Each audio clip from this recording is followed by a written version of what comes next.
Estos saludos a toda la audiencia que nos está viendo. Doctor, ¿por qué actualmente se habla tanto de la alergia al gluten?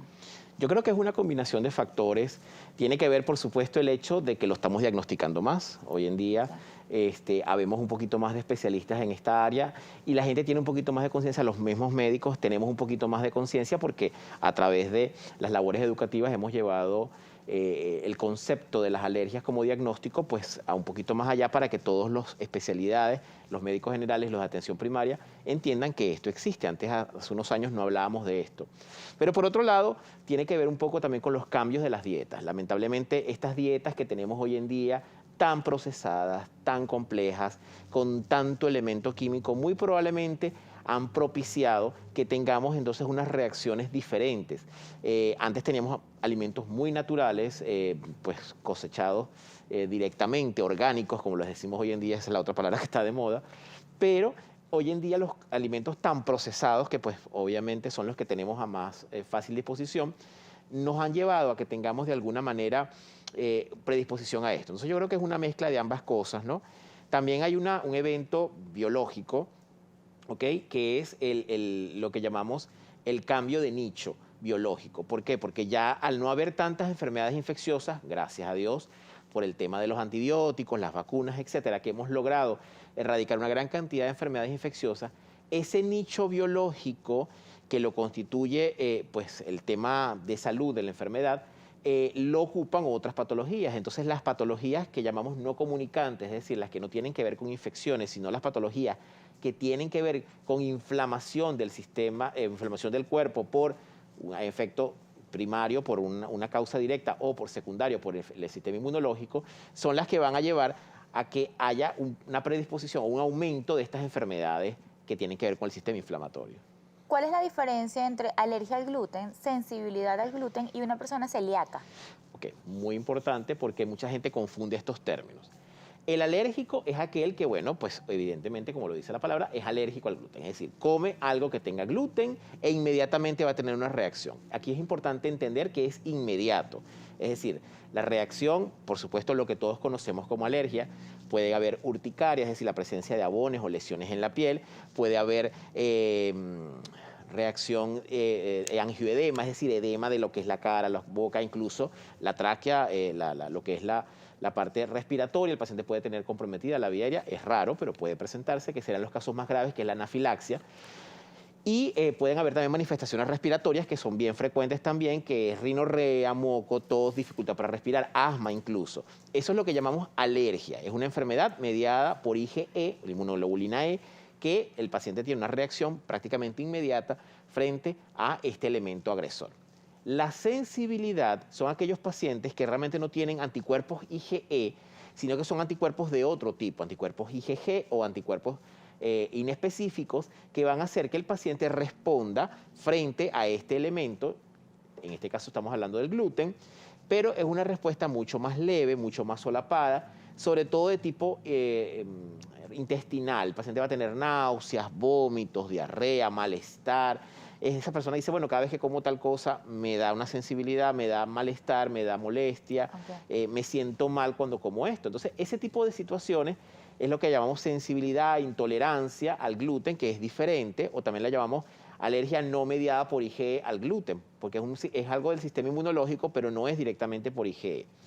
Y es mucho más lento, más solapado, los síntomas son más leves, ¿ok? No dije que no serán molestos, solo que son más leves que en comparación con los de la alergia.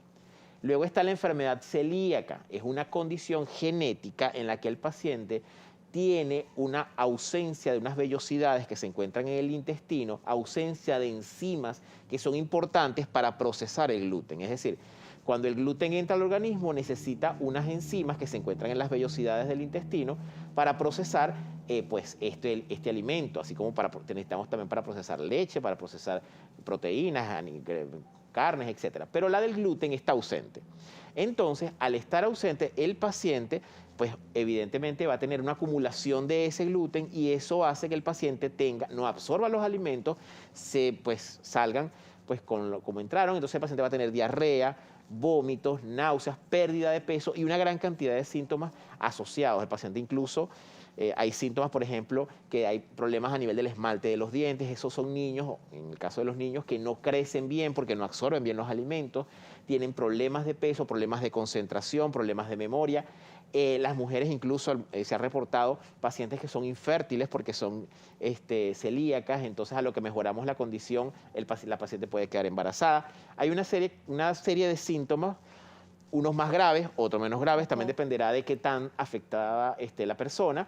Entonces hay personas que están muy afectadas y pueden tener síntomas mucho más graves y personas que estén menos afectadas y los síntomas son un poco más leves. De hecho, hoy en día hablamos del iceberg de la enfermedad celíaca. Sabemos que en el iceberg son lo que nosotros vemos visualmente por encima del mar, es una pequeña parte de todo lo que está por debajo. Es lo mismo, los pacientes diagnosticados son ese pequeño porcentaje que tienen síntomas que más evidentes, pero hay un gran porcentaje, de hecho la mayoría de pacientes que están por ahí por la vida no saben que son celíacos, tienen síntomas leves o moderados, no lo asocian con enfermedad celíaca y siguen con su patología sin diagnosticarla y por supuesto sin tratarla, entonces es un problema, digamos, de salud pública. Doctor, usted mencionaba algunos síntomas que pudieran indicarnos que somos alérgicos, sensibles o que somos personas celíacas. Una vez que presentamos estos síntomas y vamos al alergólogo, ¿cuáles son esas pruebas que se realizan para finalmente hacer un diagnóstico? Usted, por ejemplo, mencionaba algunas de sangre. Sí. Los pacientes celíacos, vamos a empezar por eso, que es el como más complejo, de verdad deberían, nosotros podemos diagnosticarlos y muchas veces los tratamos, pero esto es una enfermedad que tiene que ver más con el gastroenterólogo. Entonces, nosotros normalmente cuando los diagnosticamos, porque a veces nos llegan a nosotros, los detectamos, o incluso al médico general, al pediatra o al internista, uno prefiere referirlo al gastroenterólogo y tratarlo en conjunto, porque es una enfermedad que, si bien es inmunológica, también tiene que ver mucho, evidentemente, con el sistema gastrointestinal, entonces debemos tratarla en conjunto. Pero ahí hacemos pruebas de sangre, ¿ok?, que son específicas para detectar esto. Son unas enzimas, están las famosas antigliadina diaminada, etcétera, que son, o antiendomicio, que son exámenes específicos, lo que llamamos el perfil celíaco, que nos van a dar positivo o negativo. También eso hay que interpretarlo con mucha mano izquierda, porque a veces están discretamente positivos y eso no significa que la persona sea celíaca. Hay que interpretarlo con mucha mano izquierda. Están las pruebas genéticas para determinar también si el paciente es celíaco, que te dice si tienes la predisposición genética, más no que necesariamente la tengas. Entonces, eso también hay que manejarlo. Pero el diagnóstico, de hecho, gol estándar, el que debería hacerse, no se hace en todos los casos por razones obvias, es la endoscopia y sacar una muestra del tejido, una biopsia, y pues por supuesto ver si hay o no hay evidencia de celiaquía, ¿no? Pero como eso es más difícil de hacer, complicado, complejo, costoso, pues con las pruebas ya las últimas pautas hablan que con una prueba clínica más una prueba de laboratorio, pues podríamos hacer un diagnóstico. Luego están entonces los pacientes que tienen alergia. Las pruebas de alergia podemos hacer de dos tipos. Están las que se hacen en sangre, que van a determinar la IgE específica, es decir, los anticuerpos que se produce en nuestro organismo contra este elemento, que es el gluten en este caso. Entonces pedimos una IgE específica de gluten o de trigo. Normalmente nosotros lo pedimos por paneles, entonces hacemos un IgE ambiental o un IgE alimentario, y ahí va a salir lo que el paciente es alérgico. Entonces, si es alérgico a los ácaros, a los gatos, a los perros y en alimentos, a la leche, al trigo, al gluten, a la cebada, qué sé yo. Entonces, es un examen de sangre, la opción 1. La opción 2, que es el gol estándar, es decir, el más apropiado, son las pruebas en piel. ¿Y por qué es el más apropiado? Porque estamos viendo una reacción directa, ¿ok? La prueba de piel, de sangre, perdón, es bastante buena, es bastante sensible, pero siempre es mucho menos confiable que la prueba en piel. ¿Cuál es la desventaja de la prueba en piel? Que tiene que hacerse por un personal especializado, porque alguien que estudió para hacer eso, es un alergólogo. Entonces, no habiendo tantos alergólogos, pues es un poquito difícil, pero siempre hay opciones.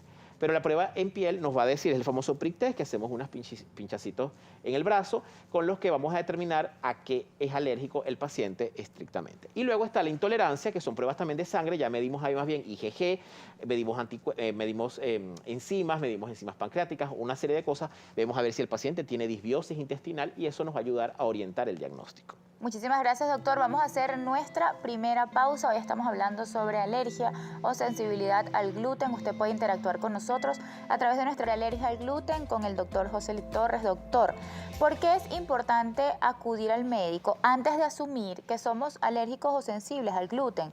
Muchos se dejan llevar por lo que dicen terceros y quitan esta proteína de su dieta. Sí. Por supuesto, el gluten es una proteína que pues, es importante, es necesaria, tiene una gran cantidad de nitrógeno que es fundamental para el crecimiento celular, sobre todo en niños.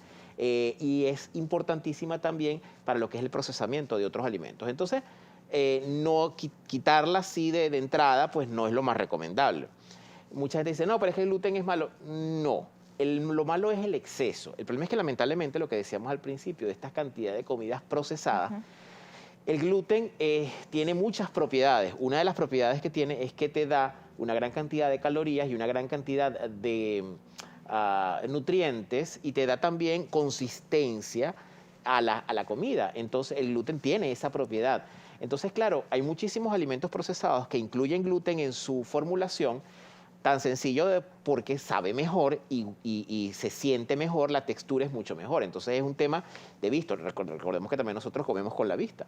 Si no nos parece agradable, no lo vamos a comer. El gluten está presente en el trigo, la cebada y el centeno. ¿Podemos simplemente ser alérgicos solo al trigo, por ejemplo, y poder consumir cebada? Sí, y eso también es fundamental. Qué bueno que lo traes a colación, porque es que hay muchísima gente que dice, es que yo soy alérgico al gluten, entonces, no, pero ya va. Cuando hacemos la prueba, de repente es alérgico solo al trigo. Todo trigo tiene gluten, pero no todos los gluten, el gluten no está presente en todos los elementos de manera igual. Es decir, si yo soy alérgico al trigo, puedo comer los otros elementos que tengan gluten que no sean necesariamente trigo, por ejemplo, el centeno, la cebada, la avena incluso, y otros elementos que no lo tienen. Entonces, tengo que ver cuál es el elemento específico al que yo soy alérgico. Por eso es importantísimo hacer las pruebas. También es que está como de moda que, bueno, todo el mundo es alérgico y me lo quito por esto. Total. Está bien, pero lo importante es hacer un diagnóstico correcto. Si yo tengo ciertos síntomas, vamos a investigar qué es lo que está pasando.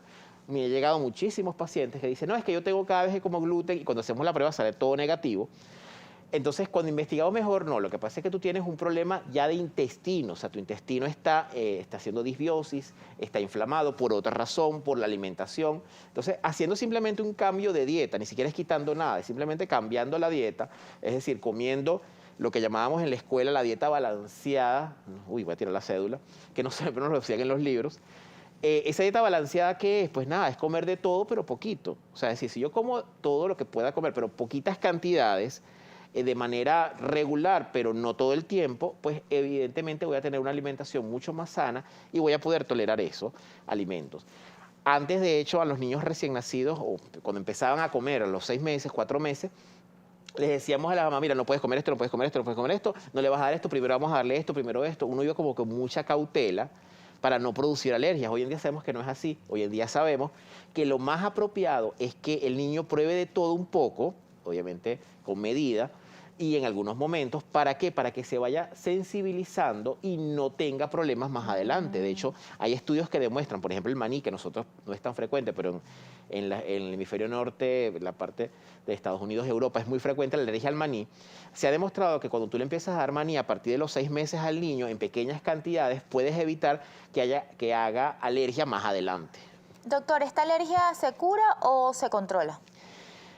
Se controla, pero tenemos pues, maneras de controlarlo muy bien. Por ejemplo, en el caso de las alergias, estamos hablando de las alergias, no de la celiaquía, las alergias hay tratamientos que se llama inmunoterapia o vacuna de alergia, que lo que nos va a desensibilizar. Lamentablemente las vacunas contra alimentos o la inmunoterapia contra alimentos no es tan efectiva, pero sí funciona en casos bien contados. Es decir, por lo menos a más del 60% de los pacientes les va a funcionar la inmunoterapia. A lo mejor no les funciona del todo, que puedan comer grandes cantidades, pero por lo menos el paciente va a poder tolerar cantidades pequeñas o cantidades medianas, de forma tal que si tiene contacto, no le va a dar una anafilaxia, no se va a morir en el camino, no le va a dar unos síntomas tan graves. Gracias, doctor. Vamos a hacer una nueva pausa. En la próxima parte vamos a responder las preguntas de nuestros televidentes. Recuerden nuestras redes. Nati nos escribe, buenos días, ¿cuánto tiempo tarda el gluten en salir del organismo? ¿Cuánto tiempo toma el cuerpo en salir el gluten del organismo? Eso va a depender de la condición subyacente. En un paciente alérgico, pues simplemente allá a las 24 horas, a las 6 horas ya el paciente no lo consumió y eso pues ya lo eliminamos porque los antialérgicos hacen su trabajo. En el caso de los pacientes celíacos se puede tardar hasta una semana. Entonces, de hecho, nosotros cuando queremos hacerle pruebas al paciente. De hecho, le pedimos que coma gluten por lo menos una semana antes para poder hacer la prueba, porque si el paciente no está consumiendo gluten, la prueba va a salir negativa. En el caso de la enfermedad celíaca, si se tarda más, porque lo que dijimos es un tema intestinal. En el caso de los alérgicos, no, porque es un tema de anticuerpos, es más rápido. Nos escribe el señor Sebastián, buenos días. A veces cuando como pan y pasta me dan muchos gases y picazón en el cuello, pero no es todo el tiempo. ¿Puede ser una alergia al gluten? Si es eventual, es probable que sea más una intolerancia o una sensibilidad más que una alergia, porque la alergia debería ser reproducible, es decir, cada vez que lo como, inmediatamente tengo la reacción, máximo 6 horas. Auxilio, buenos días, doctor. A veces como un pan y me dan gases y evacuaciones por varios días. ¿Se debe al gluten? Es probable, habría que ver si el paciente tiene intolerancia o incluso una celiaquía, porque si dura varios días, ahí sí que podemos pensar más en celiaquía. También la señora Betty Carrasco, buenos días. Porfa, dígale al doctor, soy una mujer de 50 años y no puedo ahora tomar leche. Me envía al baño con cólicos varias veces. ¿Qué será? En los últimos años se me acentúa más, ni leche de vaca. Probablemente es una intolerancia, en este caso la leche no es de gluten, pero sí es el mismo principio, pues entonces probablemente sea más una intolerancia por la edad del paciente y que bueno, es lo que más come, etcétera. Entonces probablemente haya que hacer una dietica un tiempito, hay que hacer los exámenes, a ver. Por mensaje directo nos escribe el señor Giovanni Antonio. Hola, buenos días. Mi hijo le hicimos la endoscopia a los 3 años para descartar celiaquía y salió que es alérgico. ¿A qué edad se puede superar la alergia? Depende, hay algunos pacientes que pueden superar la alergia a partir de los 5 años, ¿ok? Pero hay unos pacientes que no la superan. Entonces hay que ver qué es lo que tiene el niño.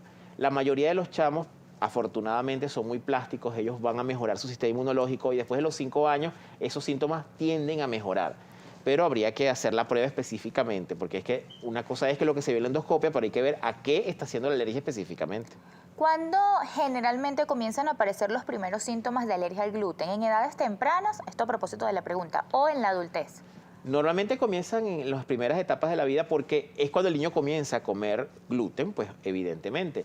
Lo que pasa es que el gluten suele introducirse más o menos entre los 10, 9, 10, 11 meses. Entonces, a partir de ahí es que se puede hacer el diagnóstico. Pero como siempre son pequeñas cantidades, lo que introducimos, porque son niños pequeños, porque se les da poquita cantidad, entonces no se hace el diagnóstico, lamentablemente se retrasa un poco hasta los 2 años más o menos, que es cuando ya como que lo asocian con el tema del gluten.